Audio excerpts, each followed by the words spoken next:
Elsa, our 2022 Chevy Bolt EV has turned over 50,000 miles. It's time for an update.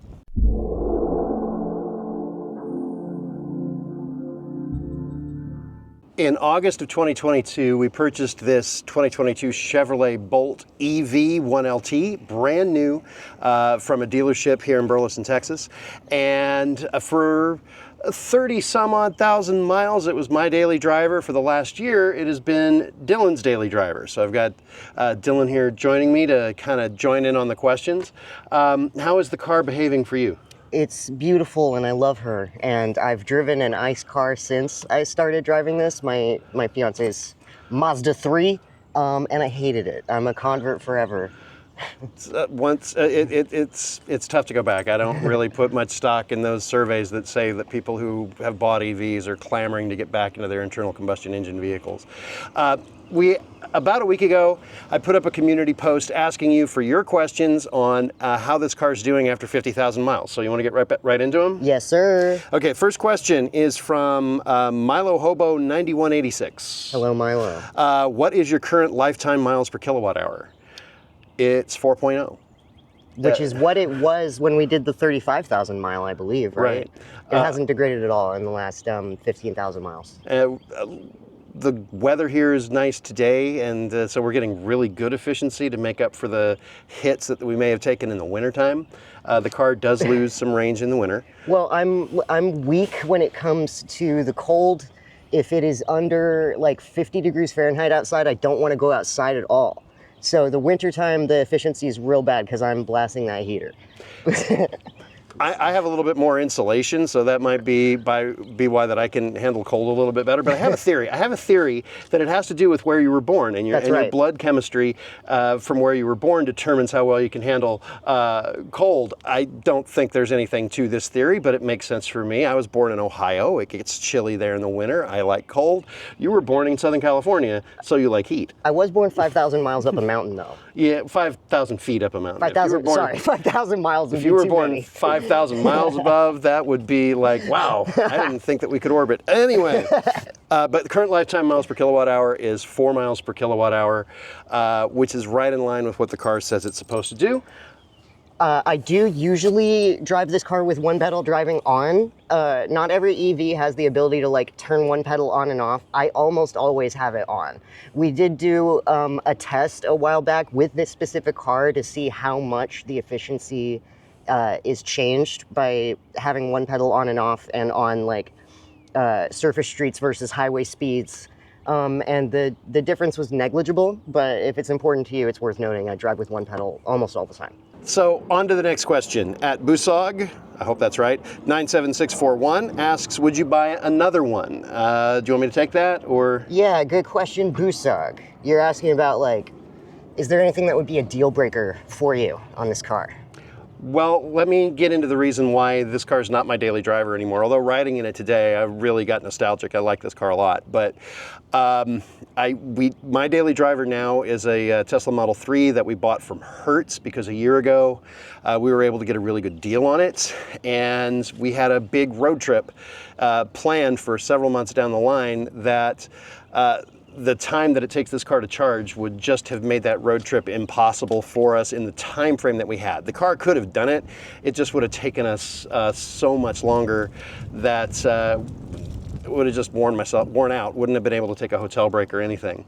That is the biggest problem with this generation of Bolt. However, would we buy another one? Well, if anything happened to this car, chances are we would replace it with another Bolt. Yeah. Especially since there are lots of used Bolts out there that would qualify for the used EV tax credit. Mm-hmm. They are a bargain. They're so cheap. You're not going to be able to get an EV as capable of this for anywhere near that price.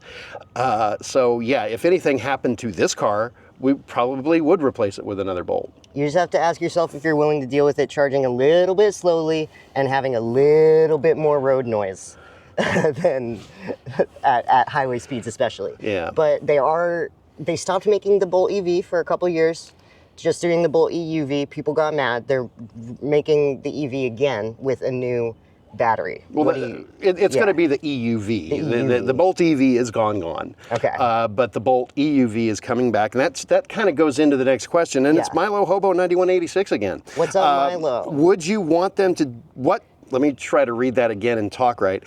What do you want them to do with the new model due to come out for 2026? So, that dovetails perfectly into that. So, after the 2023 model year, General Motors discontinued the Bolt for a couple of months, and there was enough of an uproar.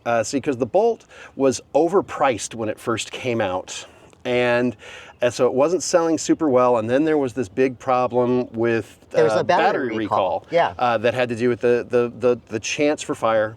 That was highly publicized, gave the car kind of a black spot on its reputation. They fixed the problem with the recall. Gave us a really good discount on it. Yeah, because when they were trying to get people to buy Bolts, they had a huge rebate that was between $5,800 and $6,000 something, depending on whether you got the EV or the EUV. And on the EV, it was $5,800. That's why we got it. Had a $5,800 rebate, $500 rebate because of my job. It was just too good to pass up. And then people started realizing, okay, at that price, this is a hell of a car for the money. But Chevy was like, we're going to discontinue it. And people said, no, we need an EV in that price range. And about 2 months after they discontinued it, they said, okay, we heard you, we're going to bring it back, and it's going to be an Ultium platform and all of that. So what would I want out of a new Bolt? 3 things that I would want out of the new Bolt. Number 1, it needs to be in that same price bracket. It needs to be less expensive than GM's current least expensive EV, which is the Equinox. It needs to come in below that by probably, I'd say, at least $4,000 cheaper than an Equinox. Maybe $3,000, but it needs to be cheaper than an Equinox. It needs to qualify for the federal EV tax credit, if that will still exist. We don't know. And so that's it on price. The number 2 is the big thing. It needs to charge faster than it does. And the maximum charge rate on this car is 54 kilowatts. I've gotten an EA station to tell me it was giving me 55 for a second or two once, but it's usually 54 kilowatts, which in 2017 was okay when the Bolt first came out, but in 2025 it's just not. People at fast chargers don't like seeing us in this car. So I'll let you talk about that. Yeah, I'll be plugged in at, I mean, it's not, I'm in the Metroplex a lot. There are EV chargers available to me. It's not about like being in the country, but in the city, the chargers, there's not enough of them for how many EV drivers there are. And so there's always a line, especially at the EV Go chargers, because they give everybody those credits. And I'll be like just plugged in and they're like, how long are you gonna be on there? And I'm like, at least 45 minutes, bro. And they're like, that sucks for me. And off they go. But yeah, I mean, if this car could maintain, it doesn't have to be, we're not talking 800 volt architecture or anything like that. If it could just do like 100 kilowatts. And plugging this thing in at level 1 is hilarious. Oh yeah, but it's funny. Don't do it. We have a question on that coming up. But if this car was able to charge at like 100 kilowatts or 110 kilowatts, it'd still be my daily driver. I wouldn't have gotten the Model 3 because I do like this car a lot, but it has to charge faster. With the Ultium platform that it's going to be, those battery packs, their charge speed is kind of dictated by the size of the battery pack, which is why the Silverados and Hummers can charge at these insanely fast speeds, but the Blazers and the Equinoxes are down more around 150. I got to figure that the Bolt's going to come in under that, maybe 120. But if it does, that's a game changer for a Chevy Bolt to be able to charge that fast, given how efficient that it is. Definitely have to keep the efficiency. The number three thing that I would like, I would love it if it could tow. I'm not talking like massive, I'm just saying like 1,000 pounds to be able to tow a little utility trailer or a teardrop. There are people who tow with Bolts all the time. It's just those gigantic letters in the owner's manual that scare me off as far as... maybe tow 1 horse, not 2 horses. Yeah, so that would be nice, but the big thing is it's got to charge faster. I do want to say one thing, since you were talking about the price, what makes this car such a good like bang for your buck. You can get an EV at like a similar or even like a cheaper price if you look at like compliance cars. But what this has that the compliance cars don't have is like a maximum range of over 200 miles. Yeah. That's if you are like a daily commuter, it's so much more convenient to not have to charge every day. Yeah. All right, let's move on to the next question. Yes. Yield Traveler asks, how long do the tires last? In our case, they last as long as they can until you run over something sharp. Yeah. The factory tires on this car, the original tires, were run flats.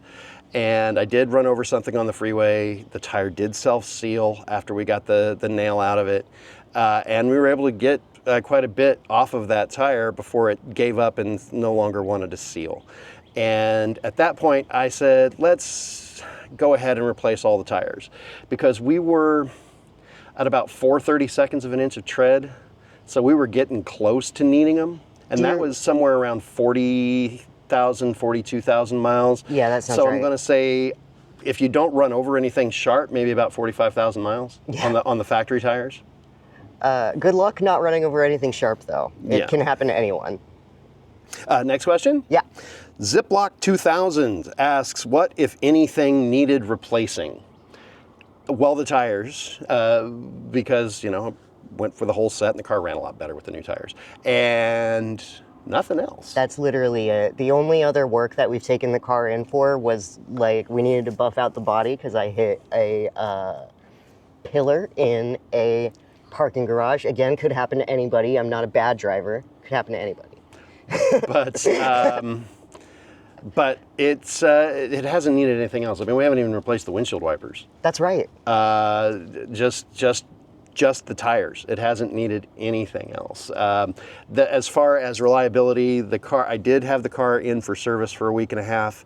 About a month and a half after I bought it. That is documented in a video on my channel, and that was more operator error. That was more my fault because I didn't need to take it into service. These cars do have a thing that folks run into where you get a warning on the display that says conditions not correct for shift or the vehicle's unable to shift.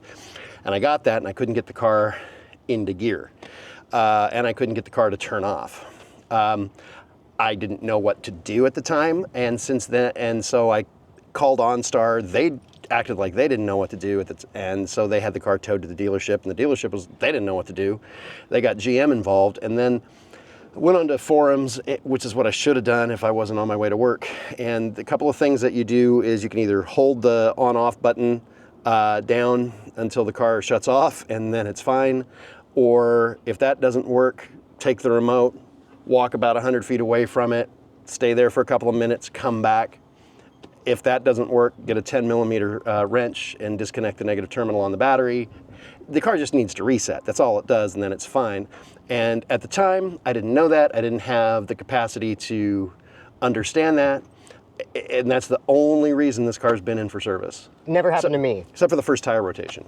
Never happened to me. Sounds like a skill issue. Yeah. There is something that broke that we never bothered to replace because it doesn't matter. Oh.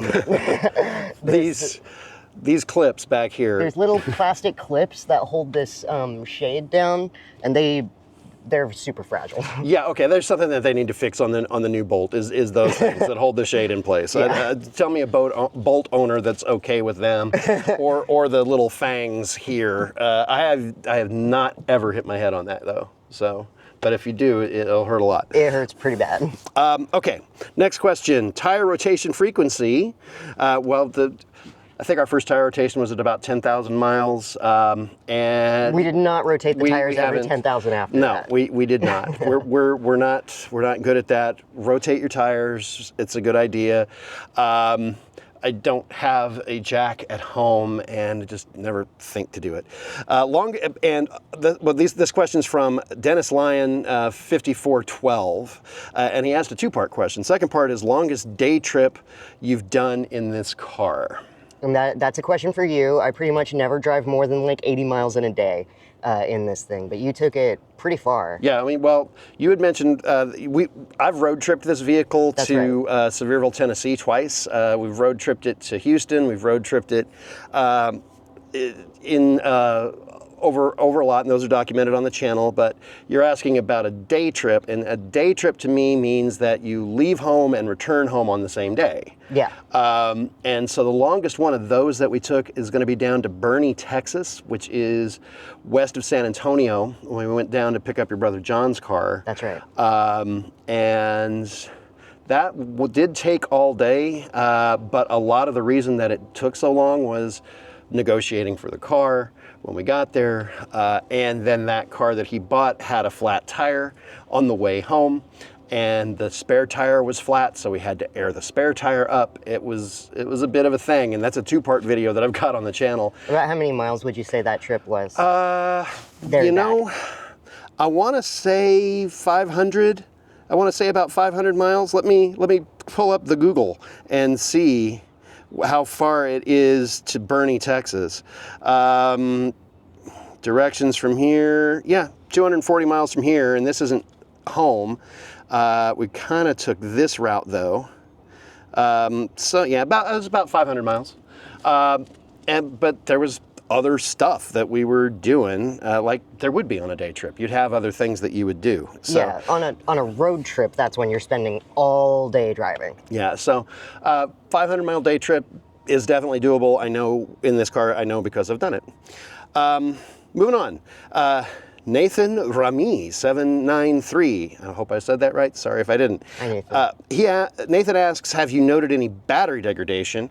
If so, if yes, how much? Also, how much do you vary your charging method at home, level 1, level 2 versus level 3 charging? So battery deg. The estimated range is down right now, and I think that's because we just came out of winter. Yeah. But I have an OBD dongle, and it is not showing me battery capacity. I plugged it in, and it's not showing me that exact number, so I can't tell you 100% for sure. Unless we find out in between filming and editing, Right. and then editor Luke is going to fix it. But I have not noticed any battery degradation. Let's go to the varying the charging method, and that's going to be you. Right. I mentioned earlier that charging it at level 1 is hilarious. It's almost like not plugging it in at all. If I'm at like 25% of like a full charge, and I plug it in at level 1, it straight up tells me I need to stay on that charger for like 48 hours, which is not reasonable. Plugging in at level 2 at home is reasonable, but we are now a 4 EV family, and all 4 of those vehicles, the Tesla, the Bolt, the Fiat 500e, and the Livewire, all charge off of the same box. Not at the same time, because there's only one plug. And I was working a full-time job where I was working like at night, and he works a full-time job as well. We were having to really organize like who got on the charger when, so we would be able to get to work. And I touched a little bit on how charging in public is a little bit sketchy because this takes so long and people don't like you. Charging on the level 2 at home is the most convenient and least stressful way to charge this car. You have coming in the mail a product, an item that is supposed to be an adapter that will let this car charge at a Tesla supercharger. Yes. I have not tried that yet. Right. And we will, once that product arrives, we'll do a charging test with it. But as far as charging frequency, would you say 90% of the time it's charging at a level 2 on our wall box? Almost all the time. Because level 1 takes so long, and it hasn't been on a road trip in over a year. So yeah. You do DC fast charge it if you're in Dallas and you're low. And I'm able to get to one of those plugs. One of the chargers is there. So the vast majority of the time it's on level 2. One of the things that I will say about this car on level 2 compared to our others is it likes to sip its last bit of power off of that level 2 charger. Yes. It will be at its charge limit, and the dashboard will say charge complete, but it'll still be sipping about 100 watt hours of electricity for about the next hour and a half, just to top up. It likes to savor that last little bit. It likes to, or that starts at around, once you start charging past 80% charge, the charge slows down a lot. So we usually set our charge limit to 80 instead of 100, to 90 if I have to go like particularly far before my next charge. But that last like waiting for it to get the last like dregs out of its iced coffee, it's so annoying. Last question, Ronald Lamb 3679 asks, what tires do you recommend for replacements? I am not a tire expert. I will tell you the tires that I got. Went to Discount Tire, looked at their selection, and we splurged a little bit on this car. I got the cheapest ones I could on the Model 3, but on this car we splurged. We went with the Continental Constant Contact Tour A/S. It says Eco Plus on it, and they're comfortable tires. The car felt really happy with them when I drove home from Discount Tire. Are these ones self-sealing as well? They are not. Would recommend. Now that's going to be your personal choice. If you don't want to have to worry about catching a nail when you're out on the road because the car doesn't have a spare or a jack, the self-sealing tire can help you. But remember, you're going to have to replace that tire. It depends a little on what kind of roads you're driving on. At least with these, with them not self-sealing, we could go into a tire shop and get them patched. Yeah. And we'll be good to go. Or we can plug it ourselves with a roadside tire plug kit. But those are the tires that I got. I'm happy with them. Are you happy with the tires? Yeah. They're still on the car. They have not flattened. I had to, repressurize them when the temperature was dropping a lot. But that's going to be true for any tire. That'll be true for any tire on any car. So. All right, and the last thing isn't really a question, it was more of a comment from CR Speed Reviews. Congrats, these Gen 2 Bolts are pretty awesome. I have a 2023, just rolled 62,000 miles with no issues. In 2 weeks, I'll have owned it for a year, and I'll be doing a review on that then as well. So, hey, congrats on 62,000 miles in a year. That's a lot of driving, and yeah. I think that you wanted to do. I think you're in East Texas, and you wanted to do a collaboration, and I haven't heard anything back from you from then. So hit me up, see where we're at on it. Let's hang out. Yeah, one of those things. Any final thoughts that you want to share about the car? I love her. She has treated me nice. She's kept me safe, and I have not noticed the car lose any quality or performance in the year that I've been driving it. It still drives like a new car. We say her because the car is light blue with this like goldish kind of pearl, and it looked like it was light blue with a little bit of blonde, and so I named it Elsa when we got it. So that's where we're at. So hopefully if you found this video informative or entertaining, if you have any other questions about the Bolt, leave them down in the comments. Thanks for watching, guys. Be sure to subscribe so you don't miss anything that's coming up. Bye. Bye.